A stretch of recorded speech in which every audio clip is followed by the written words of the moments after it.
সশস্ত্র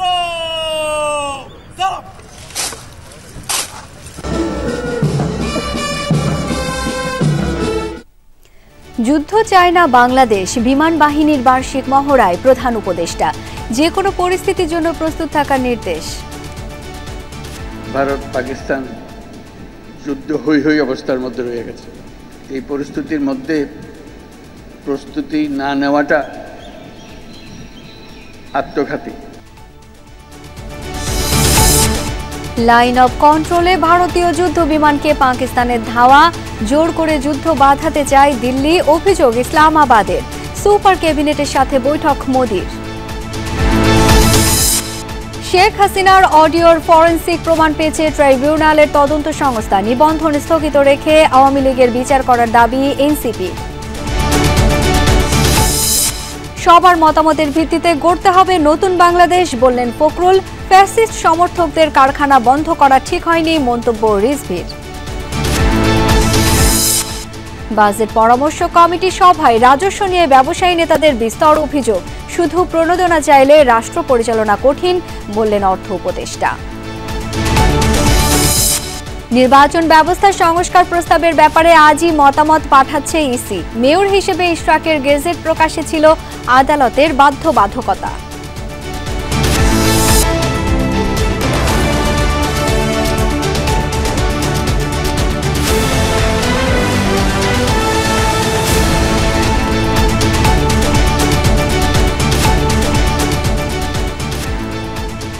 আমন্ত্রণ সন্ধ্যার বাংলাদেশে, সঙ্গে আছি আমি শাওন দত্ত।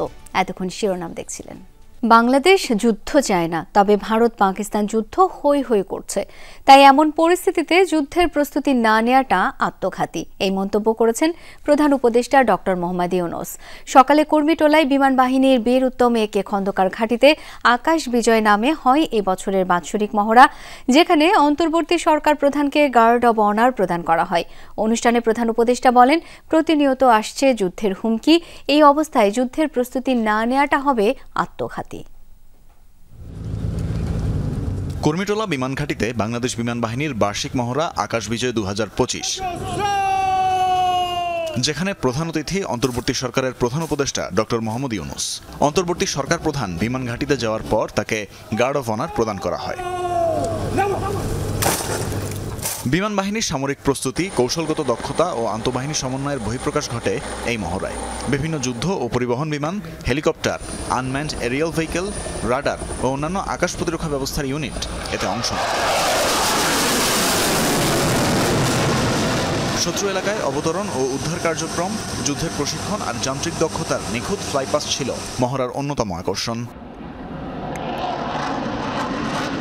মহড়া শেষে বিমান বাহিনীর সদস্যদের উদ্দেশ্যে দিক নির্দেশনামূলক বক্তব্য রাখেন প্রধান উপদেষ্টা ডক্টর মোহাম্মদ ইউনূস। বলেন, যুদ্ধ না চাইলেও সার্বিক পরিস্থিতি অনেক সময় যুদ্ধের দিকে নিয়ে যায়। পৃথিবীতে যুদ্ধ হোক, এটা আমরা কামনা করি না। যুদ্ধ প্রস্তুতি অনেক সময় যুদ্ধের দিকে নিয়ে যায়, কিন্তু এমন বিশ্বে আমরা বাস করি যুদ্ধের হুমকি আমাদের ঘিরে থাকে। তো সেখানে প্রস্তুতি না নিয়ে থাকা এটা অসম্ভব হয়ে পড়ে। এখন আমরা যখন কথা বলছি তখন আমাদেরই কাছে ভারত পাকিস্তান যুদ্ধ হই হই অবস্থার মধ্যে রয়ে গেছে। তো কাজেই এই পরিস্থিতির মধ্যে প্রস্তুতি না নেওয়াটা আত্মঘাতী। ডক্টর ইউনূস বলেন, বর্তমান পরিস্থিতিতে বিশ্বজুড়ে যুদ্ধের হুমকি দেখা দিয়েছে, যেখানে যুদ্ধের জন্য প্রস্তুতি না নেওয়া আত্মঘাতী। এ সময় শান্তি বজায় রাখার উপরও জোর দেন তিনি। কিন্তু আজকাল যুদ্ধ এত ব্যয়বহুল একটা ব্যাপার, আর আমাদের অর্থনীতি এমন দুর্বল অবস্থায় আছি। এমনিতেই বাংলাদেশ মজবুত অর্থনীতি হয়ে গড়ে উঠতে পারেনি, তার মধ্যে বিগত সরকারের যথেচ্ছাচারের কারণে যা ছিল তাও লুটপাট হয়ে গেছে। এই পরিস্থিতিতে আমাদের সামগ্রিক স্ট্র্যাটেজি ঠিক করতে হবে। স্বাধীনতা ও সার্বভৌমত্ব রক্ষার যে কোনো চ্যালেঞ্জ মোকাবিলায় বিমান বাহিনীকে আধুনিক করার চেষ্টা অব্যাহত থাকবে বলে জানান প্রধান উপদেষ্টা। তানভীর মৌসুম, যমুনা নিউজ, ঢাকা। এবার ভারতের 4 রাফাল যুদ্ধ বিমানকে ধাওয়া করল পাকিস্তানের ফাইটার জেট। মঙ্গলবার মধ্যরাতে জম্মু কাশ্মীরে দুদেশের সীমান্ত রেখা লাইন অব কন্ট্রোলে এ ঘটনা হয়।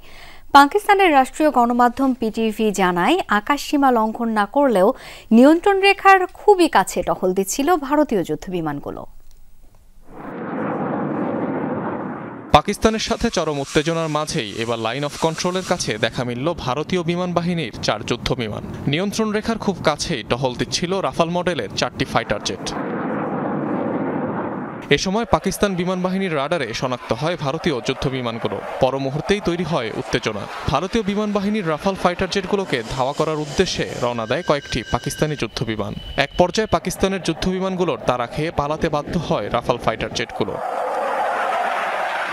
বেশ কয়েকটি নিরাপত্তা সূত্রের বরাতে পাকিস্তানের রাষ্ট্রীয় সংবাদ মাধ্যম পিটিভি নিউজ জানিয়েছে এসব তথ্য। বিমান বাহিনীর তাৎক্ষণিক প্রতিক্রিয়ায় পালিয়েছে ভারতীয় যুদ্ধযানগুলো, এমনটাও দাবি করা হয়েছে সংবাদে। তবে ভারতীয় বিমানগুলো এলওসি অতিক্রম করেনি বলেও উল্লেখ করা হয় প্রতিবেদনে। এর আগে মঙ্গলবার পাকিস্তান নিয়ন্ত্রিত আজাদ কাশ্মীরে 2টি ভারতীয় কোয়াডকপ্টার ভূপাতিত করার দাবি করে ইসলামাবাদ। অনিক রহমান, যমুনা নিউজ। আগামী 24 থেকে 36 ঘন্টার মধ্যেই পাকিস্তানে হামলা চালাতে পারে ভারত, এমন দাবি করেছেন পাকিস্তানের তথ্যমন্ত্রী আতাউল্লাহ তারার। বিবৃতিতে তিনি বলেন, ভারতের হামলার বিষয়ে নির্ভরযোগ্য গোয়েন্দা তথ্য রয়েছে। এ সময় পাকিস্তানি মন্ত্রী ক্ষোভ জানিয়ে বলেন, পেহেলগামের সন্ত্রাসী হামলায় তার দেশ নিরপেক্ষ তদন্তের আহ্বান জানিয়েছে। তারপরও ভারত সংঘাতের পথে হাঁটছে। এমন পদক্ষেপ বিশ্বের জন্য বিপজ্জনক হবে বলেও দাবি আতাউল্লাহ তারারের। এদিকে পাকিস্তানের সাথে উত্তেজনার মাঝে 24 ঘন্টার ব্যবধানে পরপর 3 দফায় জরুরি বৈঠক করলেন ভারতের প্রধানমন্ত্রী নরেন্দ্র মোদী। বুধবার কেন্দ্রীয় মন্ত্রিসভার অর্থনৈতিক ও রাজনৈতিক বিষয়ক কমিটির সদস্যদের সাথে বৈঠক করেন তিনি। চলমান ইস্যুতে হয়েছে গুরুত্বপূর্ণ আলোচনা, তবে বৈঠকের বিস্তারিত কোনো তথ্য প্রকাশ করেনি নয়াদিল্লি। এছাড়াও প্রধানমন্ত্রী মোদীর ডাকে আজ অনুষ্ঠিত হবে কেন্দ্রীয় মন্ত্রিসভার বৈঠক।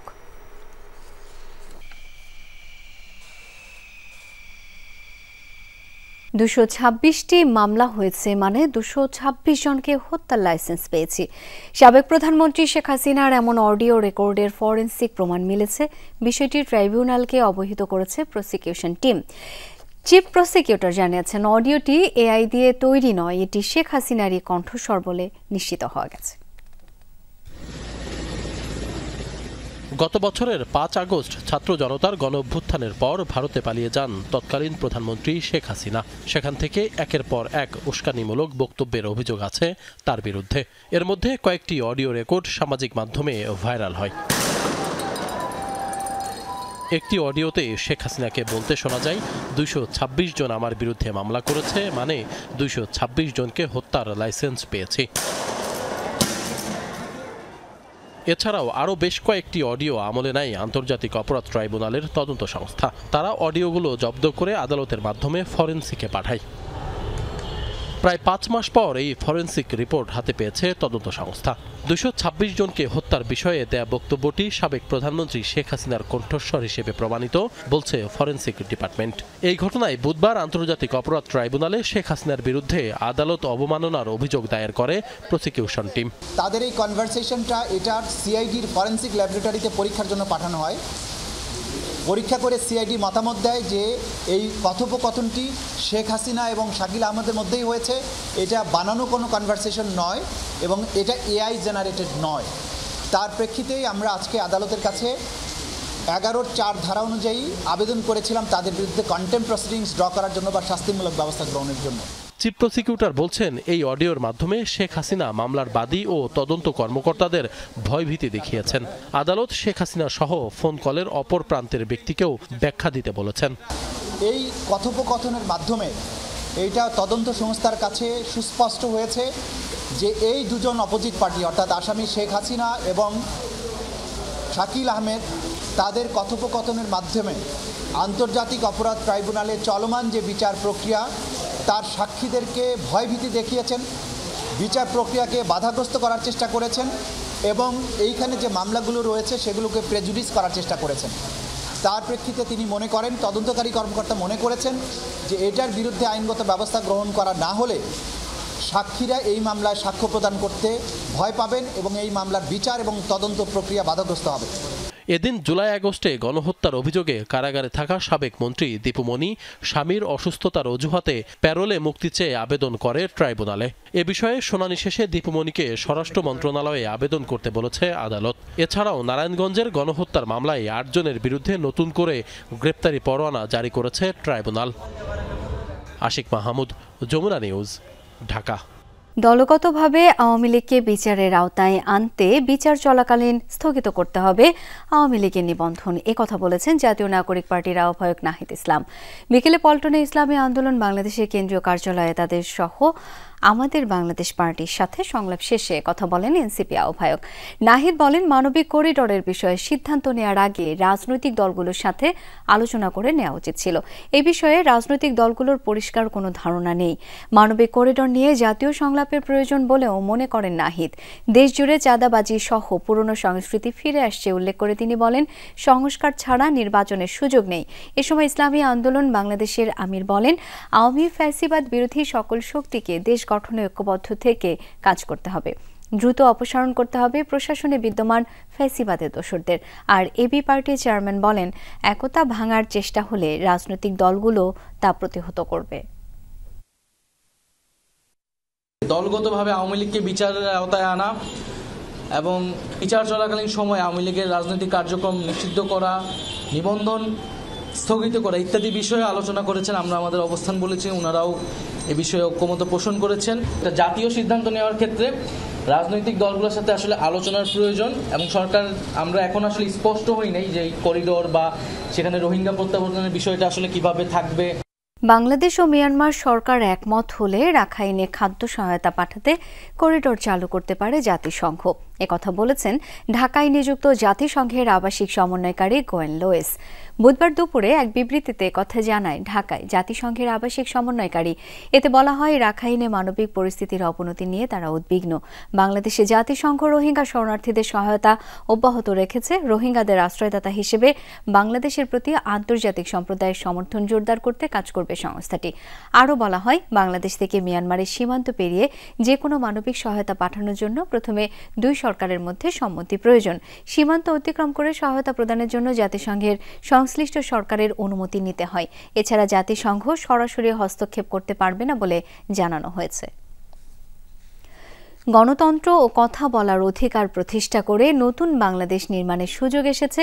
বিগত দিনে সবার মতামতের ভিত্তিতে গণতান্ত্রিক রাষ্ট্র গড়ে তোলা থেকে বঞ্চিত ছিল বাংলাদেশ। ঠাকুরগাঁয়ে নিজ এলাকায় এসব কথা বলেন বিএনপি মহাসচিব মির্জা ফখরুল ইসলাম আলমগীর। আর নয়াপল্টনের কেন্দ্রীয় কার্যালয়ে ব্রিফিংয়ে সিনিয়র যুগ্ম মহাসচিব রিজভী আহমেদ বলেছেন, প্রশাসক নিয়োগ না করে ফ্যাসিস্ট সমর্থক কিছু ব্যবসায়ের মিল কারখানা বন্ধ করে শ্রমিক ছাঁটাই ঠিক হয়নি। এটি সরকারের ভুল নীতি। প্রতিবছর মে দিবসে শ্রমিক সমাবেশের আয়োজন করে বিএনপি। এবার সেটি অনুষ্ঠিত হতে যাচ্ছে নয়াপল্টনে দলের কেন্দ্রীয় কার্যালয়ের সামনে। এরই মধ্যে প্রশাসনকে অবহিত করা সহ যাবতীয় প্রস্তুতি গ্রহণ করেছে শ্রমিক দল। বাংলাদেশের এই গরিব মানুষের অধিকার আদায়ের আন্দোলনে বৃহস্পতিবারের অনুষ্ঠিতব্য সমাবেশ নিয়ে কেন্দ্রীয় কার্যালয়ে আয়োজিত সংবাদ সম্মেলনে বিএনপির সিনিয়র যুগ্ম মহাসচিব রিজভী আহমেদ জানান, জুলাই আন্দোলনে শ্রমিক দলের 71 নেতাকর্মী, 30 জন রিকশা শ্রমিক সহ বহু ভাসমান শ্রমজীবী নিহত হয়েছে। অথচ শ্রমিক শ্রেণীর আত্মত্যাগ স্বীকার করতে চায় না অনেকে। ফ্যাসিস্টদের সমর্থক কিছু ব্যবসায়ী গোষ্ঠী তারা টাকা লুটপাট করেছেন, টাকা পাচার করেছেন, কিন্তু তাদের যে সমস্ত প্রতিষ্ঠান গড়েছিল সেখানে হাজার হাজার শ্রমিক কর্মরত ছিল, কিন্তু সেই শ্রমিকদের ছাঁটাই করে বন্ধ করে দিয়েছে মিল কারখানাগুলো। আমার মনে হয় যে সেটা অন্তর্বর্তীকালীন সরকারের এই জিনিসটা করা ঠিক হয়নি, কারণ ওগুলোকে বাঁচানো দরকার ছিল। আপনি সেখানে প্রশাসক নিয়োগ করতেন।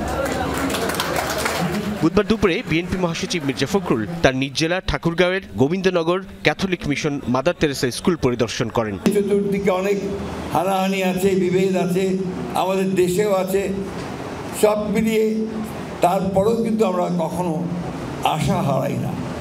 আমরা বাংলাদেশ সবসময় ভালোর জন্যে, আমাদের মানুষেরা এখানে ভালোর জন্য সংগ্রাম করে, লড়াই করে। এখনই অন্ধ বন্ধ করুণা পাখা, আমরা পাখা বন্ধ করব না, আমরা উঠতে থাকবো, তীরে গিয়ে যেন পৌঁছতে পারি। মির্জা ফখরুল বলেন, নতুন করে গণতান্ত্রিক রাষ্ট্র গড়ে তোলার সুযোগ এসেছে বাংলাদেশের সামনে। এই যে একটা সবার মতামতের ভিত্তিতে গণতান্ত্রিক রাষ্ট্র গড়ে ওঠা, এটা থেকে আমরা দুর্ভাগ্যক্রমে অনেক দিন এটা বঞ্চিত ছিল। আমরা আবার সুযোগ পেয়েছি।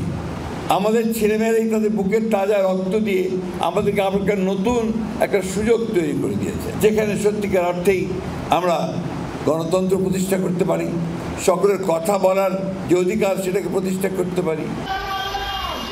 এদিকে জুলাই আগস্ট অভ্যুত্থানে আবাসিক হল ও ক্যাম্পাসে শিক্ষার্থী নির্যাতনের ঘটনায় জড়িত ছাত্রলীগ নেতাকর্মী এবং সহযোগী শিক্ষক কর্মকর্তাদের বিচারের দাবিতে দুপুরে বিক্ষোভ মিছিল করে ঢাকা বিশ্ববিদ্যালয় শাখা ছাত্রদল। সাইফুদ্দিন রবিন, যমুনা নিউজ, ঢাকা। রাজস্ব খাতে ব্যাপক সংস্কার চান ব্যবসায়ী নেতারা। নিয়মিত রিটার্ন দাখিলে বিশেষ বিধান তৈরির পরামর্শ তাদের দিয়েছেন সরকারি বেসরকারি কাজে আয়কর সনদ জমা দেওয়ার প্রস্তাবও। জবাবে অর্থ উপদেষ্টা বলেন, শুধু কর রেয়াত কিংবা প্রণোদনা চাইলে রাষ্ট্র পরিচালনা কঠিন, কেননা এমনিতেই নানা ভুল ত্রুটির জন্য সমালোচনা শুনছে অন্তর্বর্তী সরকার। জানান, মার্কিন শুল্কারোপ ইস্যুতে ট্রাম্প প্রশাসনকে চটাতে চাচ্ছে না বাংলাদেশ। সংসদ নয়, এবার প্রায় ৮ লাখ কোটি টাকার নতুন বাজেট উপস্থাপন হবে টেলিভিশনের পর্দায়। নির্বাচিত সরকার না থাকায় ১৭ বছর পর এই ঘটনার পুনরাবৃত্তি দেখবে বাংলাদেশ। ফলে সংসদে বাজেট অধিবেশনেও কোনো আলোচনা বা বিতর্কের সুযোগ নেই। তাই বলে রাজস্ব নিয়ে ব্যবসায়ীদের আলোচনা থেমে নেই। গত ২ মাসের সব খাতের সাথে আলাদা প্রাক বাজেট বৈঠকের পর বুধবার বাজেট পরামর্শ কমিটির সভা ডাকে এনবিআর। এ সময় ভ্যাট, ট্যাক্স ও কাস্টমস প্রশাসনের কাজে সমন্বয় আনার তাগিদ আসে। ব্যবসায়ীদের অভিযোগ, কর আদায়ে বাড়তি চাপ দেওয়া হচ্ছে ঢাকা ও চট্টগ্রামের ব্যবসায়ীদের। রিসাইকেল ফাইবার ক্ষেত্রে যে ভ্যাটের ক্ষেত্রে দুবার আছে 7.5%, আবার আছে 15%, মোট 22.5% আমাদের ভ্যাট আরোপ করা হয়, যেটা আপনাদের অন্যান্য পার্শ্ববর্তী দেশগুলোতে যারা রিসাইকেল করে তাদের উল্টো ইনসেন্টিভাইজ করা হয়। একটা কাগজ আমার কাছে এটা থাকে 6.5, এটা লিখে আমাকে গাড়ির সাথে দিয়ে দিতে হবে, না দিলে আমার গাড়িটাকে আটকাবে এবং আটকে 2, 3, 4 দিন 5 দিন রেখে দিবে ওই ভ্যাট অফিসের কোথাও কাস্টডিতে, তা ততক্ষণ আমার shipment date fail. Corporate tax আমি মনে করি গার্মেন্টসে যেটা আছে আমাদেরকে সেটাই করে দেন। ওদেরকে যতটুকু সময় দিয়েছেন 2028 পর্যন্ত, আমাদেরকে 2028 পর্যন্ত দেন। ওদের বোধহয় 12%, আমাদেরকে 12 করে দেন। উপকরণের সংজ্ঞায় কিছু পণ্য ও সেবাকে উপকরণের বাইরে রাখায় রেয়াত গ্রহণ করা সম্ভব হয় না, এতে ভ্যাটের উপর ভ্যাট আরোপিত হয়। এ সময় বাণিজ্য উপদেষ্টা বলেন, রাজস্ব নিয়ে ব্যবসায়ীদের সহনশীল হতে হবে, কেননা নতুন বাজেট আগের মতো ব্যয়ের মহোৎসব হবে না। যে বিভিন্ন অপ্রয়োজনীয় প্রকল্পে যেন মনে হয় যে ব্যয় করাটা একটা ঈদ পালন করা আর কি, এমনভাবে ব্যয় সৃষ্টি করা হয়েছে যে যার কোনো প্রয়োজনই নাই। সেটা in every ministry that I work for, it is unreasonable. এ সময় ব্যবসায়ীদের অসংখ্য কর রেয়াত কিংবা প্রণোদনার প্রস্তাব দেখে সমালোচনা করেন অর্থ উপদেষ্টা। জানান, মার্কিন শুল্ক নীতি নিয়ে এখনই চাপ বোধ করার সুযোগ নেই। ট্রাম্প গভর্নমেন্টের সাথে এঙ্গেজ করুন, নেগোশিয়েট করুন, কিন্তু ওদের চটাবো না। Not like China. আমি বলছি যে ওটা আমাদের সাথে আমরা কথা বলবো, 3 মাস সময় দিতে দরকার, আরও বেশি আমরা সময় চাবো, আর একটু আমরা অ্যাডজাস্ট করবো। আমাদের ওই ন্যারেটিভ না, গ্রোথ হয়ে গেছে অনেক 6-7% চলে গেছে। We want real development, real sector development, আর মানুষের জীবন জীবিকার জন্য একটা আপনি ইমপ্রুভ করে। 2025-26 অর্থ বছরের বাজেট প্রস্তাব পেশ হতে পারে জুনের প্রথম কিংবা দ্বিতীয় সপ্তাহে। প্রত্যেকটা যুক্তি নিয়ে বোঝার চেষ্টা করব। তৌহিদ হোসেন, যমুনা নিউজ, ঢাকা। ভারতের আদানি গ্রুপ বিদ্যুৎ রপ্তানিতে $40 কোটি কর ফাঁকি দিয়েছে, এমন অভিযোগের অনুসন্ধান শুরু করেছে দুদক। এই ঘটনায় সাবেক প্রধানমন্ত্রী শেখ হাসিনার মুখ্য সচিব আহমদ কায়কাউস সহ বিদ্যুৎ বিভাগের সংশ্লিষ্টদের যোগসাজশ খুঁজে দেখতে এনবিআর সহ বিভিন্ন দপ্তরে চিঠি দিয়েছে সংস্থাটি। এদিকে দুদকের আবেদনে সাইমা ওয়াজেদ পুতুল ও সজীব ওয়াজেদ জয় সহ 5 জনের নামে থাকা বাড়িধারা, খুলনা, গোপালগঞ্জের প্রায় 6 কোটি টাকার প্লট ও জমি জব্দ করে প্রশাসক নিয়োগের আদেশ দিয়েছেন আদালত। ভারতের ঝাড়খণ্ডের গড্ডায় স্থাপিত আদানি বিদ্যুৎ কেন্দ্র থেকে 2023 সালের 9 মার্চ প্রথম বিদ্যুৎ আমদানি শুরু করে বাংলাদেশ। তখন থেকেই আদানি করা এই বিদ্যুতের শুল্ক সহ অন্যান্য কর পরিশোধ করা হয়নি। দুদকে আসা অভিযোগে বলা হয়েছে ভারতে আদানি গ্রুপের সঙ্গে আওয়ামী লীগ সরকারের চুক্তিতে এনবিআরকে পাশ কাটিয়ে শুল্ক ও কর অব্যাহতির সুযোগ করে দেয়। অভিযোগ আমলে নিয়ে এই দুর্নীতির আদ্যপান্ত খুঁজে বের করতে অনুসন্ধান কমিটি গঠন করেছে দুদক। অনুসন্ধানের ক্ষেত্রে যাদের সম্পৃক্ততা আসবে তাদের সকলেই এটার সাথে আসবেন, নিশ্চয়ই আপনারা সেগুলি জানবেন। মহাপরিচালক জানান, চুক্তির সাথে যুক্ত তৎকালীন বিদ্যুৎ সচিব আহমেদ কায়কাউস সহ সংশ্লিষ্টদের বিরুদ্ধে আইনানুগ পদক্ষেপ নেওয়া হবে। জনাব ডক্টর আহমেদ কায়কাউস, সাবেক বিদ্যুৎ ও জ্বালানি সচিব ও সংশ্লিষ্ট কর্তৃপক্ষ বিদ্যুৎ উন্নয়ন বোর্ডের বিরুদ্ধে এনবিআরকে পাশ কাটিয়ে আদানির সঙ্গে চুক্তি করে সরকারের 4,500 কোটি টাকা শুল্ক ফাঁকির অভিযোগ অনুসন্ধান চলছে। এদিন 6 কোটি টাকার বেশি সন্দেহজনক লেনদেন ও 90 লাখ টাকার অবৈধ সম্পদ অর্জনের অভিযোগে সাবেক প্রবাসী কল্যাণ মন্ত্রী ইমরান আহমেদের বিরুদ্ধে মামলা করেছে দুদক। 6 কোটি 4 লক্ষ টাকারও বেশি অস্বাভাবিক এবং সন্দেহজনক লেনদেন। এছাড়া দুদকের আবেদনের প্রেক্ষিতে সাবেক প্রধানমন্ত্রী শেখ হাসিনার মেয়ে সাইমা অজেদ পুতুল, শেখ রেহানা, সজীব অজেদ জয়, রাদন মুজিব সিদ্দিক ও আজমিনা সিদ্দিকের নামে থাকা বাড়িধারা, খুলনা ও গোপালগঞ্জের প্রায় 6 কোটি টাকার প্লট, জমি জব্দ ও প্রশাসক নিয়োগের আদেশ দিয়েছেন আদালত। রাজীব আহমেদ, যমুনা নিউজ, ঢাকা। সাবেক ইসকন নেতা চিন্ময় কৃষ্ণ দাসের জামিন স্থগিতের আদেশ প্রত্যাহার করে নিয়েছেন চেম্বার বিচারপতি। জামিন স্থগিতের আবেদন পুনরায় শুনানির জন্য রোববার দিন ধার্য করা হয়েছে। ওই দিন চিন্ময় কৃষ্ণ দাসের আইনজীবীর বক্তব্য শুনবেন আদালত। দুপুরে চিন্ময় দাসের জামিন মঞ্জুর করেছিলেন হাইকোর্ট। এর কয়েক ঘণ্টা পর তা স্থগিত করে আদেশ দেন চেম্বার বিচারপতি মোহাম্মদ রেজাউল হক। গত বছরের 25 অক্টোবর চিন্ময় কৃষ্ণ দাসের নেতৃত্বে চট্টগ্রামে সনাতনী সম্প্রদায়ের একটি বড় সমাবেশ হয়। 31 অক্টোবর তার বিরুদ্ধে জাতীয় পতাকা অবমাননার অভিযোগে রাষ্ট্রদ্রোহ মামলা হয়। মামলায় আসামি আরও 18 জন। রাষ্ট্রদ্রোহের সেই মামলায় চিন্ময় কৃষ্ণ দাসকে 25 নভেম্বর ঢাকা থেকে গ্রেপ্তার করা হয়। পরদিন জামিন আবেদন না মঞ্জুর করে তাকে কারাগারে পাঠানোর নির্দেশ দেন চট্টগ্রাম মেট্রোপলিটন ম্যাজিস্ট্রেট। সেদিন চট্টগ্রামে আইন শৃঙ্খলা রক্ষাকারী বাহিনী ও আইনজীবীদের সঙ্গে চিন্ময়ের অনুসারীদের সংঘর্ষ হয়। এ সময় আইনজীবী সাইফুল ইসলাম আলিফকে আদালত চত্বরের বাইরে কুপিয়ে হত্যা করা হয়। গাবতলী গরুর হাটের ইজারা দেয়ার প্রক্রিয়ায় অসঙ্গতি উঠে এসেছে দুদকের অনুসন্ধানে। বিষয়টির সুষ্ঠু সমাধান চান ঢাকা উত্তর সিটি কর্পোরেশনের প্রশাসক মোহাম্মদ এজাজ। দুপুরে ঢাকা উত্তর সিটির প্রধান কার্যালয়ে দুদকের অভিযান শেষে এই তথ্য জানিয়ে তিনি বলেন, ইজারা প্রক্রিয়া ইভ্যালুয়েশন কমিটির অনিয়মের তথ্য পাওয়া গেছে। এ সময় ডিএনসিসির প্রশাসক অসঙ্গতির কথা স্বীকার করে বিষয়টি খতিয়ে দেখতে কমিটি গঠনের কথা জানান। বলেন, প্রক্রিয়াগত ত্রুটির কারণে ইজারা বাতিল করা হয়েছে। হাসিল আদায় নেওয়া হয়েছে ঢাকা উত্তর সিটি কর্পোরেশনের নিজস্ব উদ্যোগ। বিএনপি নেতা ইশরাক হোসেনকে 10 দিনের মধ্যে ঢাকা দক্ষিণ সিটির মেয়র হিসেবে গেজেট প্রকাশের জন্য আদালতের বাধ্যবাধকতা ছিল, তাই আইন মন্ত্রণালয়ের মতামত ছাড়াই গেজেট প্রকাশ করা হয় বলে জানিয়েছেন নির্বাচন কমিশনার আবুল ফজল মোহাম্মদ সানাউল্লাহ। মন্ত্রিপরিষদ বিভাগের পাঠানো নির্বাচন ব্যবস্থা সংস্কার কমিশনের প্রস্তাব থেকে আশু বাস্তবায়নযোগ্য প্রস্তাবগুলোর বিষয়ে আজই মতামত পাঠাবে নির্বাচন কমিশন।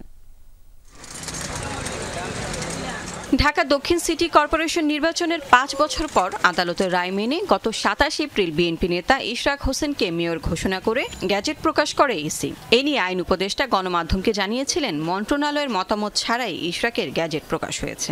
মেয়র পদ ও ইশরাক হোসেনের মামলায় ইসির ভূমিকা নিয়ে উদ্বেগ জানায় এনসিপি। বুধবার কমিশন সভা শেষে সাংবাদিকদের প্রশ্নের জবাবে ইসির অবস্থান তুলে ধরেন নির্বাচন কমিশনার আবুল ফজল মোহাম্মদ সানাউল্লাহ। জানান, সাংবিধানিক বাধ্যবাধকতার কথা। 25 তারিখ ছিল তো 10ম দিন, 25 তারিখ ছিল শুক্রবার। 26 আমরা যেহেতু শুক্রবার ছিল, আমরা একটু অ্যাডভান্টেজ নিয়েছিলাম 2 দিনের, যে শুক্র শনি ছুটির দিন। আমরা রবিবারের দিন বিকেল 5টা পর্যন্ত ওয়েট করে আমরা যেহেতু রিপ্লাইটা পাই নাই, তারপরে আমরা কমিশন সিদ্ধান্ত নিয়ে এটা আমরা যাতে আদালতের আদেশের জন্য ব্যত্যয় না হয় আমরা সেটা পালন করেছি। আদালত নির্বাচনের একটা ফলাফল বাতিল করে অন্যভাবে ফলাফল ডিক্লেয়ার করার জন্য ডেফিনিটিভ একটা নির্দেশনা দিয়েছেন। আমরা আদালতের রায় বাস্তবায়ন করেছি। আমার মনে হয় অন্য আলোচনা, পলিটিক্যাল আলোচনা আপনাকে আদালতের রায়ের বাইরে গিয়ে করতে হবে। এ সময় জানানো হয়, মন্ত্রিপরিষদ বিভাগ থেকে পাঠানো নির্বাচন ব্যবস্থা সংস্কার কমিশনের আশু বাস্তবায়নযোগ্য প্রস্তাব নিয়ে মতামত চূড়ান্ত করেছে ইসি। এখানে 3 ধরনের ক্যাটাগরি ছিল। একটা হচ্ছে আমরা মনে করি যেটা আশু বাস্তবায়নযোগ্য, এটা হয়তো বা পলিটিক্যাল ডিবেটের কোনো কিছু নাই বা আলোচনা এতে আপনার সহমত পোষণের কিছু নাই, সেগুলো আমরা দিয়ে দিয়েছি। আর যেগুলো মনে হয়েছে যে না পলিটিক্যাল ঐক্যমতের বিষয় আছে, এগুলো নিয়ে আমরা কোনো মন্তব্য করি নাই। আর যে বিষয়গুলোতে আমরা আমাদের মতামত পূর্বে দিয়েছি সেগুলোকে আমরা বলেছি যে আমরা এটার ব্যাপারে মতামত আগে দিয়েছি। ভোটার তালিকায় অন্তর্ভুক্ত হওয়া রোহিঙ্গাদের বাদ দেওয়ার প্রক্রিয়া চলছে বলেও জানান তিনি। যারা এনআইডির তথ্য পুরোপুরি পরিবর্তন করেছে তাদের বিষয়ে কঠোর হবে ইসি, হুঁশিয়ারি এই কমিশনারের। জাতীয় নিরাপত্তার সাথে এবং ইন্টিগ্রিটি অফ আওয়ার ডেটাবেস এটার সাথে আমাদেরকে এটা করতে হবে। লাভলি বিথি, যমুনা নিউজ, ঢাকা। শ্রম আইনে বড় ধরনের পরিবর্তনের ইঙ্গিত দিলেন শ্রম কর্মসংস্থান উপদেষ্টা এম সাখাওয়াত হোসেন। মে দিবসের অনুষ্ঠান আয়োজন নিয়ে সচিবালয়ে এক ব্রিফিংয়ে আইন সংশোধনের কথা বলেন তিনি। শ্রমিক অধিকার নিশ্চিতে একটি কর্মসংস্থান অধিদপ্তর করার পরিকল্পনাও জানান উপদেষ্টা।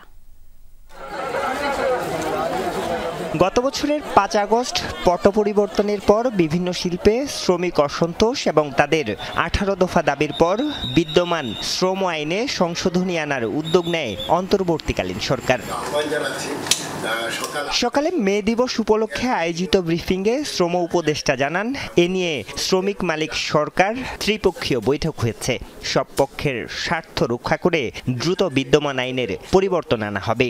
এখন তো পাকাপোক্ত হয়নি, বাট অনেক পরিবর্তন হয়েছে, আলোচনা হয়েছে, আমাদের ত্রিপক্ষীয় আলোচনা হয়েছে।